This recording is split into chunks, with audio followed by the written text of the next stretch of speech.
So ఇచ్చిన వ్యవధి కాలములో ప్రభు కోసము జీవించి పవిత్రత, పరిశుద్ధత, నీతి కలిగి ప్రతి విషయంలో దేవుని నామ మహిమార్థం జీవిస్తే చాలు అని నేను అంటాను. దాన్ని బట్టి నీ జీవము, దీర్ఘాయువు, సంవత్సరములు అధికమవుతాయంట. అబ్రహాము అధిక సంవత్సరాలు జీవించాడు, యాకోబు అధిక సంవత్సరాలు జీవించాడు, ఈసాకు కొద్దిగానా అధిక సంవత్సరాలు. So God blessed them. దీర్ఘాయువు కూడా దేవుడు అనుగ్రహించాడంట. ఆమేన్. ఇవన్నీ పొందుకోవడానికి వాళ్ళు ఏం చేశారు?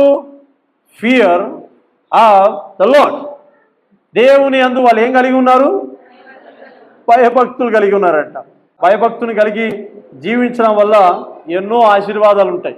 కొత్తగా యేసు ప్రభువులోకి వచ్చిన తర్వాత కొద్ది రోజుల తర్వాత కొన్ని ఆటుపోట్లు అవునా కొన్ని తగిలినప్పుడు ముందు జీవితం మంచుకుంది అని అనిపిస్తుంది. అది అపవిత్రమైనది. ఇప్పుడు జీవించేది సత్యమైనది. ఆమేన్. హల్లెలూయా.